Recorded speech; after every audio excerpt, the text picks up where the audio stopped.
Everybody, man, oh man, of Chavis, I got a guy on the channel today that I can't wait till he tell his story.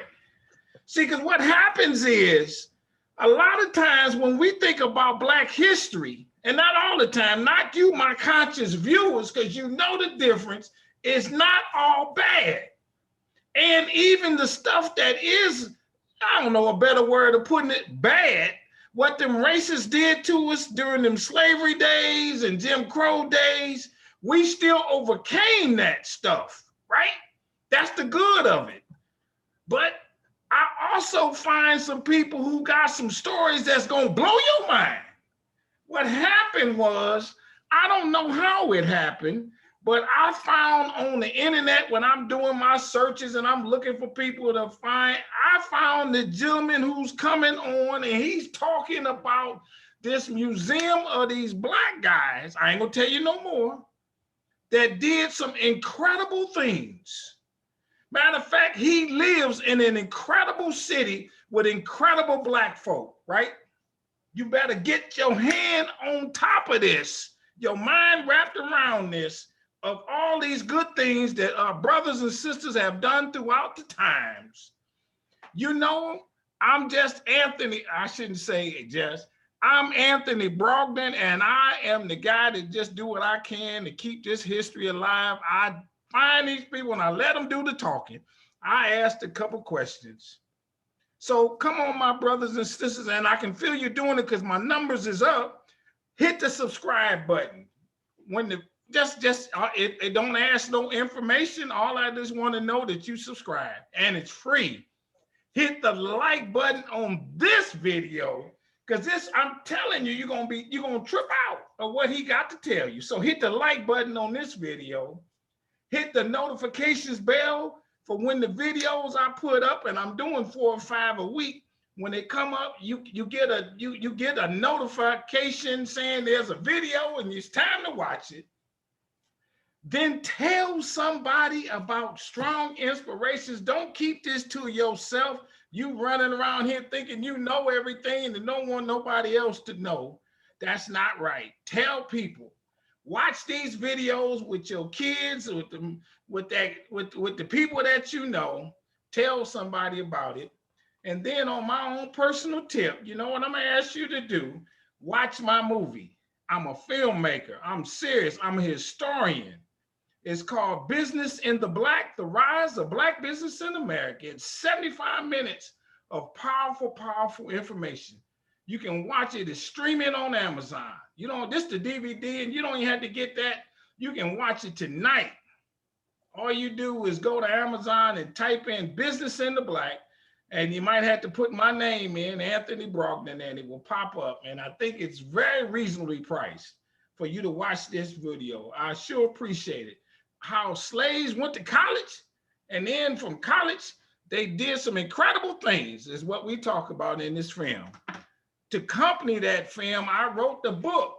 It's titled Black Business Book. I got over 200 facts in this book, man. It's gonna blow your mind. You need to read this. You need to add this to your library. And it's easy to read, because I ain't gonna lie to you. Don't tell nobody I told you, but I ain't no big reader myself. I like reading them small books to get right to the point. That's what I do in my book. I don't even add no commentary. I just give you the fact and let it stand on its own. And then at the back of the book, I tell you where I found the fact. And I number the fact, because you're going to be saying, wow, man, I didn't know that. And you're going to tell somebody who else got the book, read fact number 99, 109, 205, whatever. And it's easy to come up to. And then I got some quotes and I got some pictures in here just to make it go. But the facts stand on its own. It's called Black Business Book, very reasonably priced. And it's also on Amazon. But if you really, want to cut the big Amazon man out, just go to my website, businessintheblack.net. You type that in and it shows right up. Boom, there it is. Whoop, there it is, as they say. I want to let y'all know that the word that I use the most, and is one of my keywords, is the word strong. Strong stands for strength, tenacity, resilience, and a sense of oneness, nobility, and grace. Now, I don't know my guest personally, but he is a strong brother because I did a little investigation on him and everybody said he good. He's a strong man. And so here he comes, my friends. Gentlemen, sir, strong man, introduce yourself. Tell us a little bit about who you are. Thank you, Mr. Brogdon. My name is Tyrone Haymore. I'm from Robbins, Illinois, where I was raised. It's a suburb of Chicago, for those of you who are not aware. It's a southwest suburb of Chicago, and we're in the same county with the city of Chicago. And Robbins is I'll just tell you this, it's not the oldest Black community in the United States. It's the sixth oldest of more than 300 Black communities in the United States that are run by Blacks. Robbins is the sixth oldest. All right, let me stop you right there. How did Black people get to Robbins? What happened there, though? Well, Robbins was a community that was started back in 1892. Blacks first came to this area in 1892 during the time that the Chicago World's Fair was getting ready to take place. And a large tract of land out here was bought by a white man whose name was Henry Robbins. Okay. Robbins. And he thought he was going to make a lot of money off the World's Fair, but it didn't happen because the World's Fair, the grounds that they needed didn't come as far as where Robbins is located. So he was left, when the fair was over, he was left holding this land during the fair with nothing to do with it, but his company ordered him to sell it and get rid of it as quick as he could because they were losing money. Okay. So he found a group of Black people living in the south section of Chicago who were having a rough time with racism, with adjusting to city life from the country life. And he said, I bet you they would go out there and buy that land because it looked just like Mississippi. Oh, really? Robbins did at that time. Yeah, it was just about 5 or 6 white farmers here, and they were all farming like they do in Mississippi. So he was able to entice a small group of Black people on the south side of Chicago to buy land for as cheap as $15 a lot. Lots were 25 by 75. Okay. And he was selling those lots so fast that the word got out and Blacks just started piling into this little area. And it was just like they had gone back to Mississippi. They could raise their own food, they garden, they have their animals, their cows, their horses, pigs, chickens, and didn't have to go back to Mississippi. Mississippi right here, just south of Chicago, in what later became Robbins. Now, did it, and I know it did, like all the others, did it develop a Black business district where, there was a lot of Black businesses, like one street or something like that? Did that happen? Well, yeah, it was so many people piling in here at the time that they were just still dependent on, because there were no sewers here, there were no, electricity was bad, and they were still living real raw like the South, So a man by the name of Thomas J. Keller said that, well, we need to organize. We've got enough Blacks here to organize a town. And if we incorporate, we can start pooling our money and our resources together and start getting the necessities that we need, like sewer systems, water systems, and fire protection and police protection. And it was Mr. Keller who inspired these people to incorporate the area. In 1917, they took a vote of over 300 people that was here at that time, and they voted 3-1 to incorporate the village, and they named it after the white man that sold them the land. Okay. Mr. Robbins. Okay. Now, one of the things that happened, if you might know, and I know my viewers know, I'm in Detroit, right? The one thing that happened to us as Black folks in Detroit, because the town became such a Black town, and we had this real progressive Black mayor, that gave us a sense of pride over other cities. Yeah. And I'm sure is that the synergy that happened in Robbins, which led to some of the stories you're gonna tell us? Yes, absolutely. Now, was there a Black guy other than that guy that you just mentioned who became like one of the local politicians and civil rights persons to fight racism around that is still going on? Anybody's name come to mind? Well, Marcus Garvey was one of the people who heard about this large influx of Black people piling into the south suburb of Chicago. Marcus Garvey came here to see this himself because they had elected their own mayor. They had started their own police department, fire department, city council members. And Marcus Garvey thought that was unheard of, I guess. He was trying to get Blacks to leave the United States and go back to Africa. Right. So he decided to come to Robbins and investigate, see what's going on that make these people want to stay here and invest here and to live their lives out pretty much like white people do, you know. Yeah, I got you. So when he came, he was shocked to find out that it was true, that Blacks had elected their own mayor, their fire chief, police chief, an entire Black administration, and with people who predominantly came from the South. Okay. And he stayed here a while, and so he set up a chapter here in Robbins. Oh, really? Okay, I love it. He was still trying to convince Black people to go back to Africa, but he was also learning from Robbins that maybe we can stay here in the United States, maybe. Okay, and I got you. during that time, he was starting to run into some other issues. Let me ask you this, I got to throw some, I ain't throwing the shade. Did the white people come and get mad at the Black people in Robbins for doing so well like they did in Tulsa? Did y'all have a riot or something like that, one of them kind of instances? No, we didn't quite get as advanced as Tulsa, but and that came later. Blacks began to have little small mom and pop stores, but we finally had, we did have quite a few businesses here, jewelry store, grocery stores, sure. laundromats,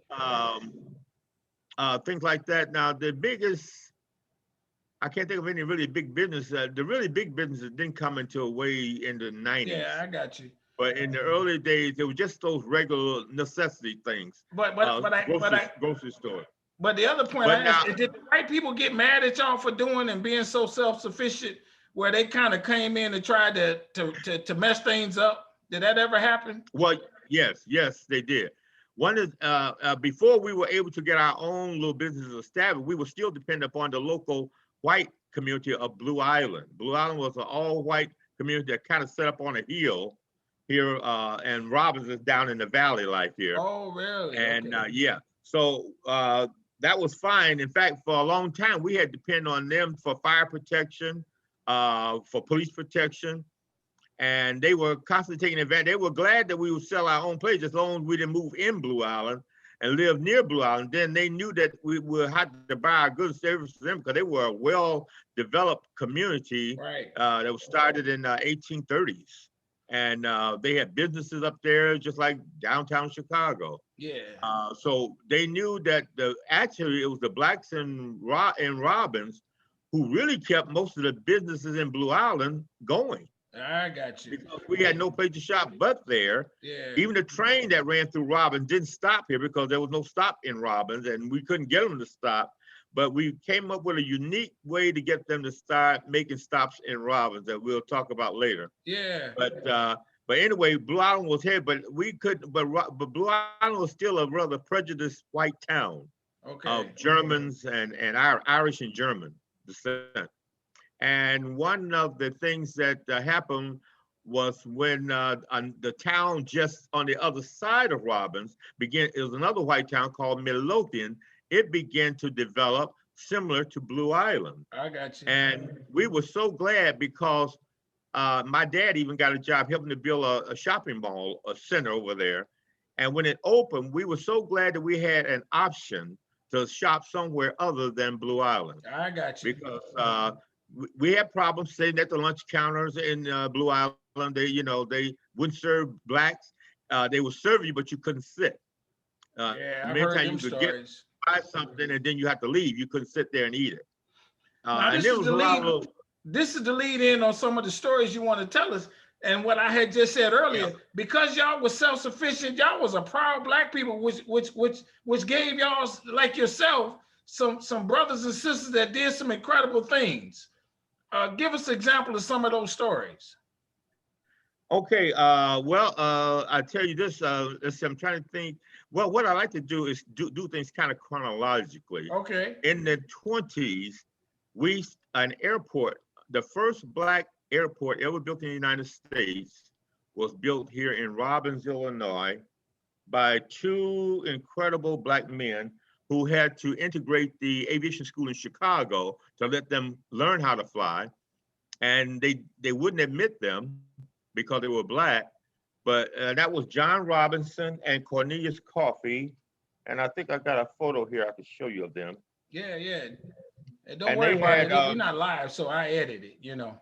Oh, okay. Yeah, All right. But take your time. This is a picture taken from, can you see that? These these four people, but it started with these two men, John Robinson and Cornelius Coffey. Okay. These two men are the ones who integrated the aviation school in Chicago called the Curtis Wright Aeronautical University. They sent their money in, and when they showed up and they said, well, you guys are Black, we can't accept you, so we're going to give you refund your money. And to make a long story short, on their way out they were upset about it, but on their way out the building, John Robinson noticed that there was a sign on the wall, on the bulletin board. This is John Robinson here again, that said that the school needed a janitor. They had a position open for a janitor. So he went back to the counter and said, let me stop you right there. Everybody who's watching this, stop, because he's about to blow your mind, because he told me the story.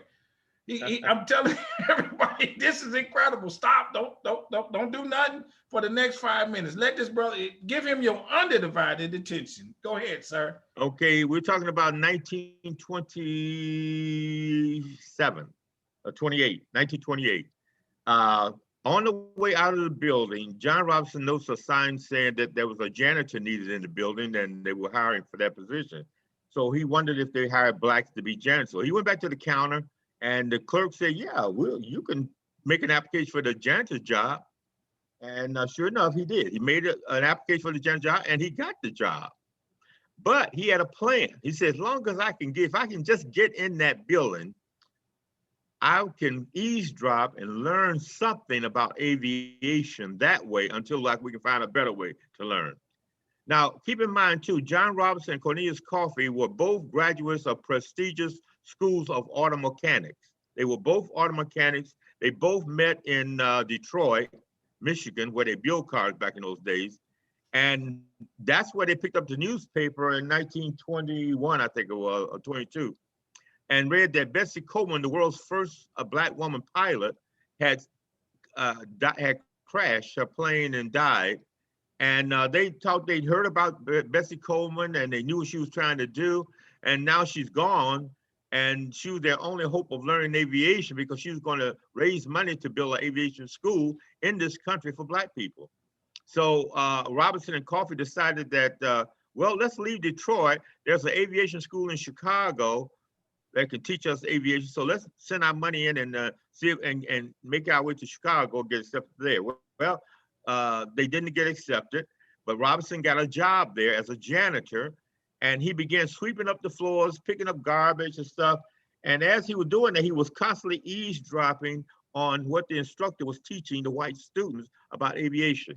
And at night, when the students would leave and go home, I mean, later on, the students would leave, and they were in the building by themselves, cleaning, getting things cleaned up. Robinson would take the garbage, instead of throwing it in the incinerator and burning it, he would collect all that garbage, take it home, and he would pick out everything related to aviation, and he began to read and study all the stuff that was going on in those classrooms, mostly from the garbage. Right. One day, he found a book in there to show how that actually taught you how you could build your own airplane with a kit. You could order a kit for $600, $300 for the airplane, then another $300 for the engine, and you could build your own little small airplane that would fly in your backyard or in your garage. So he said, this is what I'm going to do. So they had $300. They didn't have $600. He had $300. He scraped up $300, right. Ordered the kit, and he had already set up an auto mechanic school on the south side of Chicago where he was working part-time. And he began to, the airplane kit arrived. They began to put the airplane together, and with the help of some of his buddies in his auto shop. And when it was complete, he said, well, now we need an engine, but we don't have another $300 to pay for the engine. Right. The engine costs as much as the airplane. So Robinson looked at the specifications, and because he was a graduate of Tuskegee Institute in auto mechanics, he looked at the requirements for the engine and noticed that the requirements for the engine, this type of engine for that airplane, matched up very closely with the specifications that's on a motorcycle engine. Whoa. And he said it wasn't much different between the motorcycle engine and the engine that they had already manufactured for that airplane. So he happened to have a motorcycle, and he decided he would pull the motor out of his motorcycle, and he retrofitted it to fit that airplane, that little small airplane. Yeah. Now the question is, will it fly?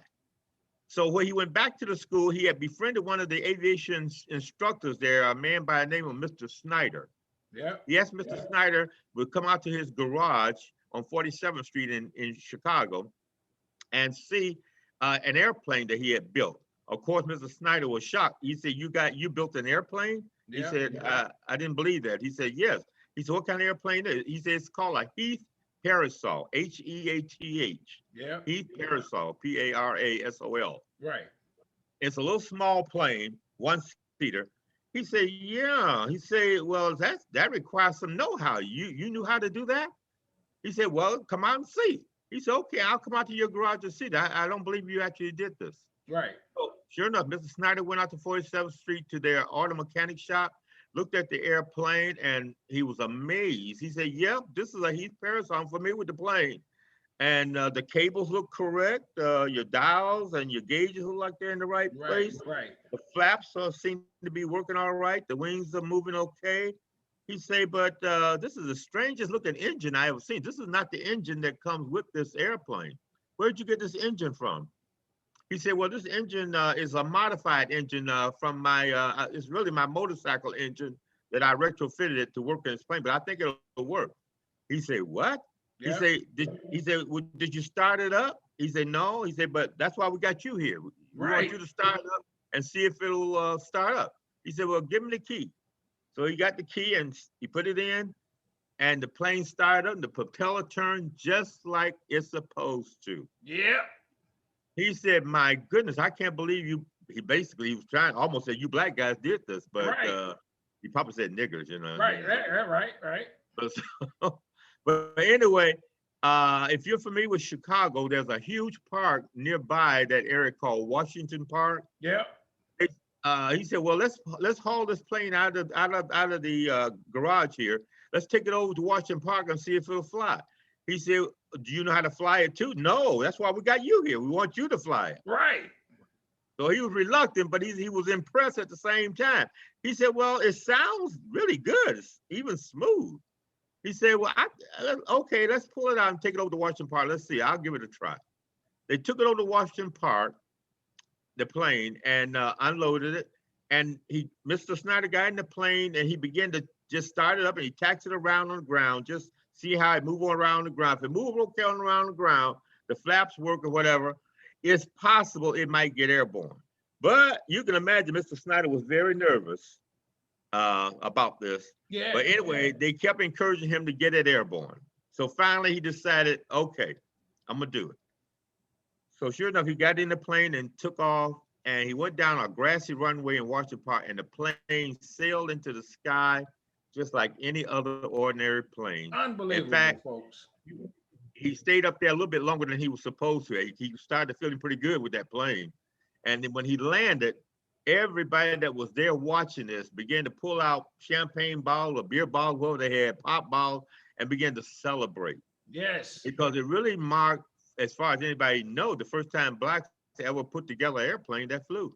Yes. Mr. Snyder was so impressed. He said, I am truly impressed that you guys did this. I'm going back to the school and I'm going to talk to the officials there. I'm going to tell them what you guys have done. And I think it's a good possibility that they will admit you to the school if they see that you got the brains that they didn't think you had. Right. So sure enough, Mr. Snyder went back and talked to the people at the Curtis Wright School and told them what happened. They couldn't believe what they were hearing from him. They said those two black guys have built an airplane and the plane flew. They say it flew. They said, how did it fly? They taught themselves how to fly? He said, no, not yet. But if we don't teach them, they'll teach themselves. They taught themselves how to build a plane. and they will teach themselves how to fly. Right. He said, well, if they're that smart, then why are we keeping them out of school? Tell you what, one of them is filing a lawsuit against us anyway for discrimination and because we wouldn't accept their money or their application. If we can talk him into dropping that lawsuit, and we could set up a private class for them at night, away from the white classes in the daytime. Yeah, it's always and something. see if we can teach them like that. Right. So get them in here. So they did. Coffee and Robinson showed up, and they said, we're going to give you training at night. We see that you guys have the talent to do this. You're certified auto mechanics, so it probably wouldn't be that difficult for you to learn aviation. He said, already we're impressed at what you've done with that little Heath parasol plane. Right.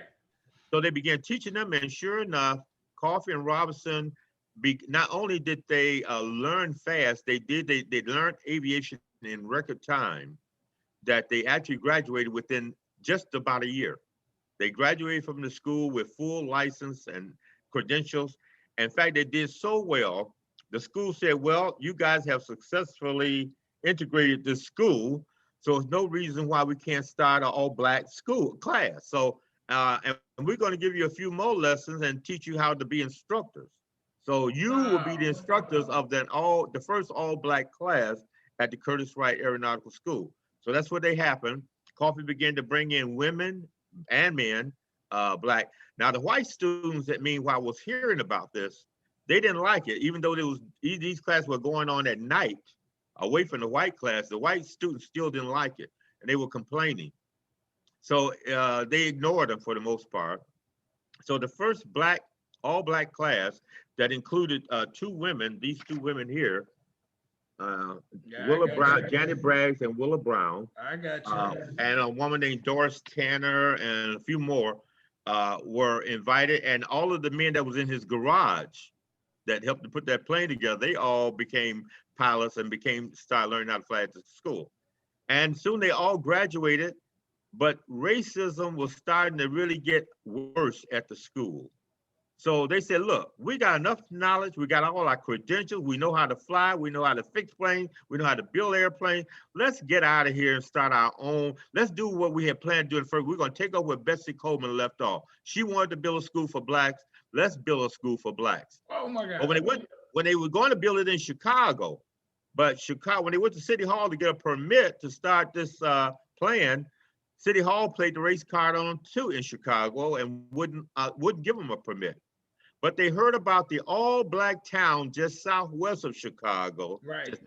Just 19 miles southwest of downtown Chicago. Right. They said, it's an all-black town. I bet you they'll let us build an airport out there. Let's go out there and talk to the officials and see if they will let us build. Sure enough, they came out and they met the mayor, who was named Samuel Nichols. Samuel Nichols is the father of a TV star by the name of Nichelle Nichols from Star Trek. Yep. He was the mayor of Robbins at that time. And they went out and talked to Mayor Nichols, and Mayor Nichols said that, will we give you permission to build an airport in Robbins? Of course we'll give you permission to build an airport here in Robbins. Right. He said, not only will we give you, we're going to help you build because you're going to need help. He said, the area that you picked out is full of trees and rocks. We're going to organize a community of volunteers to help you build that airport. Wow. So sure enough, they cleared a large area here in Robbins. They moved boulders, cut down trees, and started an airstrip big enough to start flying one plane. Then they started work on building a hangar, and that's the picture you see here. And here's the picture of the hangar here. Yes. That's the hangar there. Yes. And this is Robinson on the end. Coffee is not in this, but Janet Braggs is in here. And see that little plane there in the bottom? Yes. That's the little plane that they built in that garage in Chicago. They brought it from Chicago with them to Robbins. That's the one that they put a motorcycle engine in it. I got you. And made it fly. That's a Heath parasol. Okay. Loving it. So, and from there, they began to bring in students by the tons. But just 2 years after they had started teaching and building that hangar and that airstrip, a violent windstorm hit that area of Robbins and completely destroyed that whole area where the airport was. Oh my God. They were going to, they had immediately started rebuilding, but during the time that they were training and operating, they were using a nearby airport to rendezvous with, to train, to rendezvous back and forth. It was called the 87th and Harlem Airport, Okay. which is in a town that's now called Bridgeview, Illinois. Okay. And so those were run by all whites, but they were very close to these black guys, and they knew how smart these black guys were, Right. that they could benefit a tremendous amount from them. In fact, it was at that airport that Coffee, that's the gentleman here, Okay. Coffee, he's the one that knew that planes didn't fly very much in the wintertime. Do you know why? No. Because many times they would fall out the sky because they had no way to keep the gas line from freezing. Oh, That had, okay. Okay. that had not been invented. Okay. The first man that invented that was this black man here, Cornelius Coffee. I got you. He invented what was called a carburetor heater for airplanes, but he didn't invent it to make money, and he didn't make any money off of it. Oh, He invented so that they could fly safely in the wintertime and save lives, and could fly just as normal in some wintertime as they do in the summertime. yeah. Because many lives had been lost because of that. Yeah. You could attempt to fly it, and many of them were successful, but there was a lot of them. Nobody had invented a way to keep the gas line in an airplane from freezing. I got you. Coffee did the first. And he didn't even patent it. It was guys at that airport who had a shop who he gave the blueprints to, Don Braun and a man named Marcellus Foos. They took it and put it in mass production. Now airplanes all over the country can fly freely in the wintertime without fear of the plane dropping out of the sky from this gas line fuel. And also, it put heat in the cockpit for the first time too. They, you know, in those, they didn't have no heat in the cockpit of those planes. So these guys made history with that, and about the same time, in 1930, so they were going to rebuild the airport. They got talked out of rebuilding the airport by the guys out of 87th and Harlem, the white guys. Said, look, don't bother wasting time trying to build that airport in Robbins. Move your operation here to Harlem, 87th and Harlem Avenue, and we will give you a hangar. See, they knew how smart these guys were and how needed they were. They said, we'll give you an airplane. They gave them an airplane, and still they were dealing with racial problems out there. When they started bringing the black students from Chicago and Robbins out there, they would have to stay on the field. They couldn't leave the airfield. They went into the town area to a restaurant to eat something or to lounge around, they would have racial problems. Yeah. It's hard to believe that some of the same stuff in the South was going on here in the North. Sure. Yeah, sure. Yeah. So what they did, Willa Brown decided that there was a little shack at the end of the runway at 87th and Harlem. She decided that she would turn that into a cafe. A cafe, so the young student that came out, they would have some place to eat and sit and talk without being disturbed with racial problems. Right. But the important thing about that cafe was Willa Brown was still teaching herself. She was teaching people how to fly. She didn't have time to. She set it up, but the person she hired to run it is going to blow your mind. The lady that handled the cafe for the airport at 87th and Harlem for the blacks was a lady by the name of Mamie Till, the mother of Emmett Till. Oh my God. Yeah. Oh my God. The mother of Emmett Till was the cafe cook and person that Willa Brown hired to serve those black students their meals. Wow. Isn't that amazing? So now, how long did the school actually operate? Oh, that school operated into the 70s, the late 70s. So you thinking that's 30 years? Yeah. And Coffee had got a job also teaching there, but he also got on the Chicago School Board teaching in the Chicago school system, aviation in the vocational schools.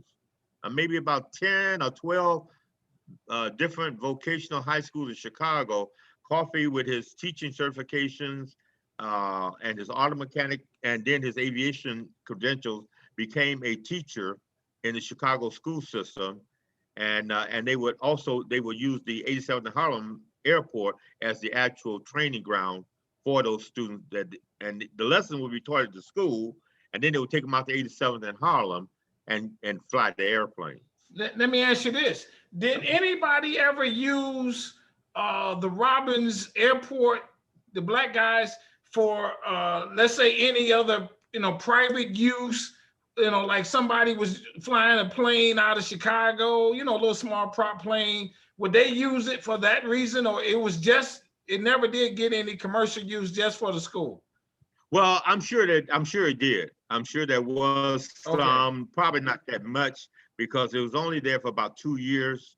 Okay. And so they were able to get some notice, but they were having problems with the neighboring communities. Robbins is surrounded by white communities. I got you. And in fact, the airport in Robbins was located just within yards of the dividing line between Robbins and the next community, which was called Midlothian. And right on that borderline is where the mayor of Midlothian lived. And he did not like those airplanes flying so low in Robbins over his house. But he, just out of evilness and racial, he would have his police go over and arrest them, especially if they flew on a Sunday. And Coffee and Robinson were flying every day in the week if they could. Yeah. But several times they sent their police over to arrest them for flying on a Sunday and for flying their planes too low to his house, which was on a borderline between Robbins and Midlothian. So they finally decided a different way to land their plane. They came from a different direction to avoid going over his house. Yes. And then of course, Mr. Nichols, the mayor of Robbins, got involved, and he pretty much told the Midlothian officials to mind their own business, that airport had a legitimate standing in Robbins, and it's going to fly. And the mayor of Robbins actually challenged the white mayor of Midlothian. Oh, man. Okay, and they finally they backed off. Yeah. And but when the windstorm hit and tore up the airport, then that stopped everything. That stopped everything. Right, they were going to rebuild, but they got talked out of rebuilding it, and just move the operation to 87th and Harlem. And it was at 87th and Harlem that Coffee. Let's see, they had a visit from a representative of Ethiopia. The Emperor of Ethiopia heard about Robinson and Coffee and asked them to consider coming to Ethiopia to train the Ethiopian people aviation. And make a long story short, Coffee decided he would not go. He would stay here in the States and continue to work here. But Robinson jumped at the opportunity. And here's a book showing Robinson and Haile Selassie. This is the only book that's been written. There's been about 5 or 6 books now been written on this. This is the first and only book that's been written by a black person. Yehoshua Israel is his document. I love it. Yeah, but here's the emperor, and that's John Robinson there. Yeah. Robinson jumped and went to Ethiopia, and he began to teach those people aviation and help them build the first airport and the second airport, and then what later became their national airport.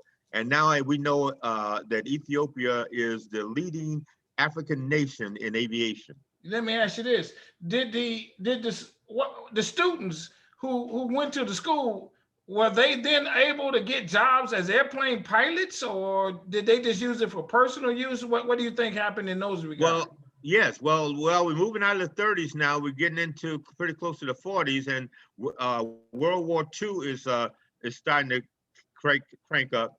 And it was at this point that Robinson had already been a 1924 graduate of Tuskegee in auto mechanics. So he received a letter in Ethiopia from his graduating class to come and attend his 10-year anniversary class reunion at Tuskegee. He said, I'm going to go back to the States and go to Tuskegee. He said, because this is important. We need to set up an aviation program at Tuskegee. That's what Tuskegee was all about. So he Right. left Ethiopia briefly, and he came back home to the United States and went straight to Ethiopia. I mean, straight to Tuskegee, and he flew a little small, strange-looking plane, and he got there, and he arrived there on the ceremony day, which was outside. He knew it was going to be an outside ceremony. Right. He took advantage of it by flying his airplane and disrupting the ceremony. But that was all planned. That was deliberate. Right. Had people scared, jumping out of their chairs because no plane had ever flown near Tuskegee and certainly not land on its ground. Right. But Robinson landed that plane right there at the ceremony on the ground. And then when he stepped out, they were going to arrest him for doing such a dangerous thing. Right. And found out that he was John Robinson. He said, well, I'm here because I received an invitation to my class reunion. Right. And then they said, yes, you are on the list. This is you. So then they welcomed him with shouts and praises, and they said that he said, the reason I flew this plane here because I want to talk to you about setting up an aviation program here at Tuskegee, and I want to head it up for you. And so that was the beginning of what is now known as the Tuskegee Airmen. It was actually started by John C. Robinson. Wow, what a story. For the sake of timing, at this point, Yeah. You have a museum there, don't you? Yes, I do. What's the name of the museum, and how and because I want my people. We coming over there. I go to Chicago all the time to come and see the museum and stuff. This is a flyer of this is our current museum building right here in Robbins on 139th and Lawndale Avenue. Okay. And it was my godparents' old grocery store. They gave it to me and I turned it into a museum. But now it has become too small and for the collections that we have. Yeah. And we were recently donated a mansion in Robbins that belonged to the richest man that ever lived here, S.B. Fuller. Okay. And there's a picture of the mansion there. Okay. So you're going to put the museum in the mansion? We're going to put the museum in the mansion, yes. Now, in your museum, you got like his jacket and pictures and airplane stuff. So it's all dedicated to airplane flying or just about Robbins? No. It's going to be, see, Robbins is not only known for its aviation history. Robbins has a ton of movie stars that came out of here. Black movie stars like Nichelle Nichols from Star Trek. Yeah. She was born in Robbins. Mr. T was from Robbins, Illinois also. And Keke Palmer is from Robbins. Dwayne Wade, athletes. We got about maybe 12 or 13 professional athletes from Robbins. And you heard of even gospel caravans. Yes. One of the lead members of the gospel caravan, Dolores Washington, is from Robbins, Illinois. This is a flyer that we put out by some of our movie actors and sports heroes that are from Robbins. I see some of the people I recognize. Yeah. Quite a few of them here, but okay. And then we had our first and as far as I know, our only multimillionaire was S.B. Fuller, who built his home. And his story is incredible too. Yeah. He came here from Louisiana with a 6th grade education and $25 and became a multi-millionaire. With hard work and determination, he made it happen. And he's responsible for thousands of salespeople to this day. You heard of Dudley Product? Yes. Okay, that was one of his sales. In fact, Mr. Dudley was considered Mr. Fuller's godson. Yes. And the Johnson brothers, the McGuire, and just tons of others. Yeah. And all these people became millionaires selling Fuller products. What is the website for the museum? You have a website? Yes, we do. Just Google Robbins. You have to say Illinois. Be sure to put Robbins, Illinois History Museum. Okay. Everybody, this is what I do on Strong Inspirations. I told you this guy was gonna blow your mind. Man, that's a good story of Black folks, strong Black folks who are resilient with tenacity, and they came together and made that happen. And then you had that mayor who said, yeah, you can come here and do it. and I'm gonna fight on your behalf against the white man. Everybody, hit the subscribe button, hit the like button on this video, hit the notifications bell, tell somebody about Strong Inspirations, because I give it to you straight, no chaser. I let them tell the story. And to you, my friend, I tell you, I thank you so very much for coming on the channel.